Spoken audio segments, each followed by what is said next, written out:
Good morning students.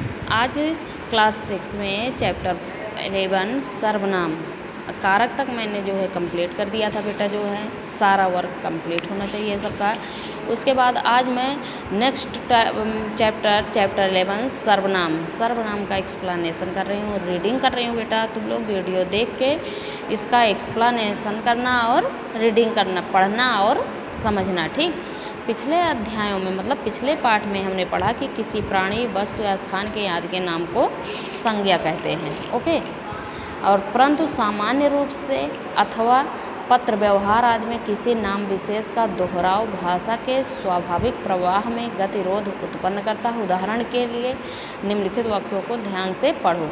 Sheila के भाई के साथ खेल रही है। राकेश ने राकेश की बहन से कुछ पूछा।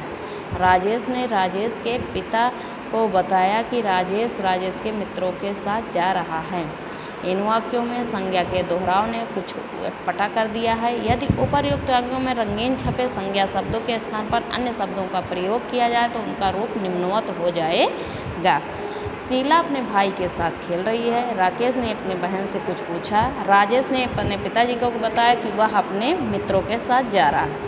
अब ये वाक्य स्वाभाविक लग रहे हैं। इनमें संज्ञाओं के स्थान पर कुछ अन्य शब्दों का प्रयोग किया। ये शब्द सर्वनाम कहलाते हैं। संज्ञा की जगह पर जिन शब्दों का प्रयोग होता है उन्हें हम सर्वनाम कहते हैं। अब सर्वनाम की परिभाषा क्या है? संज्ञा के स्थान पर प्रयोग किए जाने वाले शब्दों को सर्वनाम कहा जाता है। संज्ञा के स्थान पर प्रयोग किए जाने वाले शब्दों को सर्वनाम कहा जाता है। कुछ प्रमुख सर्वनाम इस प्रकार हैं: मैं, तू, तुम, आप, यह, वह, ये, वह, हम, कोई, कुछ, कौन, क्या, जो। ये सब क्या वर्ड है? कौन से वर्ड हैं? सर्वनाम। सर्वनाम के प्रकार। सर्वनाम 6 प्रकार के होते हैं। नंबर 1 है पुरुषवाचक सर्वनाम, दूसरा है निश्चयवाचक सर्वनाम, तीसरा अनिश्चयवाचक सर्वनाम, नंबर 4 है प्रश्नवाचक सर्वनाम, संबंधवाचक सर्वनाम, निजवाचक सर्वनाम। सर्वनाम के इन भेदों का विवरण निम्न प्रकार से है। पुरुषवाचक सर्वनाम, ये बात करते समय बात करने वाला व्यक्ति वक्ता या बात सुनने वाला श्रोता होता है। बात अपने या किसी अन्य व्यक्ति के बारे में की जाती है। इन तीनों के लिए प्रयोग किए जाने वाले सर्वनामों को पुरुषवाचक सर्वनाम कहते हैं। ऊपर बताए गए तीनों पक्षों के अनुसार पुरुषवाचक सर्वनाम के भी 3 उपभेद होते हैं। नंबर 1 है उत्तम पुरुष सर्वनाम। मैं, हम और उनके कारकीय रूप उत्तम पुरुष सर्वनाम होते हैं। इनका प्रयोग वक्ता अपने लिए करता है, जैसे मैं कल दिल्ली जाऊंगा, हम शीघ्र ही वहां पहुंच जाएंगे।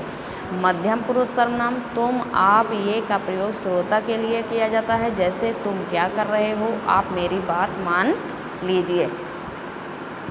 अन्य पुरुषवाचक सर्वनाम प्रमुख अन्य पुरुषवाचक सर्वनाम वह, उनसे, यह आदि। इनका प्रयोग वक्ता और श्रोता से भिन्न जिसके विषय में बात की जा रही उस व्यक्ति या वस्तु के लिए किया जाता है, जैसे वह हमारी सहायता अवश्य करेंगे, वह कल तक जाएंगे, उनसे पूछ लो, यह उनका घर है।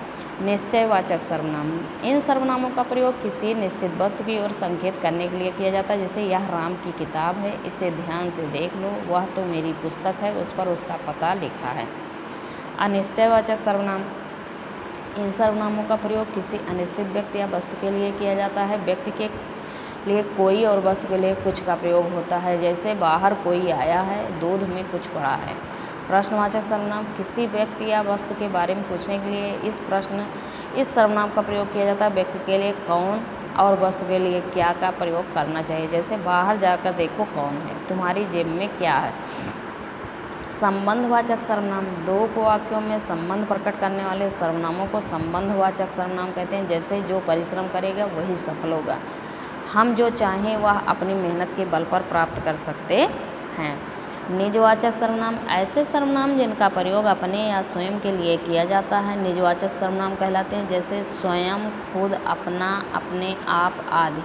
उदाहरण देखो, मैं आप ही चला जाऊंगा, मैं अपना काम स्वयं करता हूँ, नेताजी अपनी फाइलें खुद ही देखते हैं। अब है सर्वनाम के रूप। संज्ञा शब्दों की तरह सर्वनाम शब्द भी विकारी होते हैं। वचन, लिंग और कारकों के अनुसार इनके रूप भी परिवर्तित होते रहते हैं। अपने मूल रूप में सर्वनाम केवल कर्ता कारक के साथ ही प्रयुक्त होते हैं।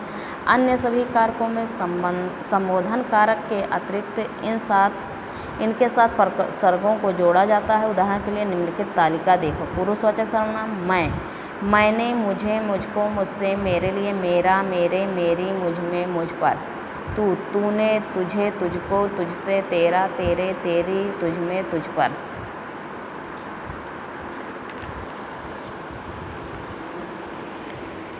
तुम, तुमने, तुम्हें, तुमको, तुमसे, तुम्हारे लिए, तुम्हारा, तुम्हारी, तुम्हारे,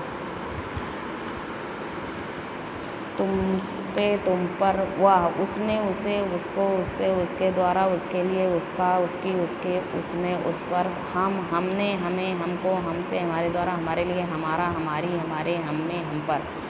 आपने, आपको, आपसे, आपके द्वारा, आपके लिए, आपका, आपकी, आपके, आप में, आप में। उन्होंने, उन्हें, उनको, उनसे, उनके द्वारा, उनके लिए, उनका, उनकी, उनके, उनमें, उन पर।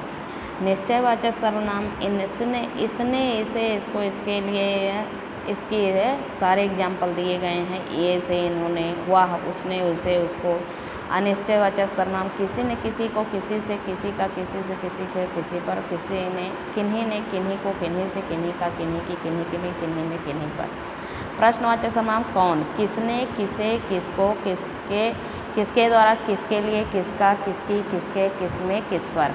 संबंधवाचक सर्वनाम जो, जिसने, जिसे, जिसको, जिससे, जिसके द्वारा, जिसको, जिसके लिए, जिसका, जिसके, जिसके, जिस पर, जिस पर। सर्वनाम की विभक्तियों को शब्दों से मिलाकर लिखा जाता है, जैसे मैंने, इसने, किसको, जिनमें, आज। मैं, हम, तुम, साथ का के साथ पर रा, रे, री का प्रयोग होता है, जैसे मेरा, हमारा, तुम्हारा, आज। शिष्टाचार वस्तु के स्थान पर तुम का प्रयोग किया जाता है, जैसे तुम अभी खा लेते तो अच्छा रहता।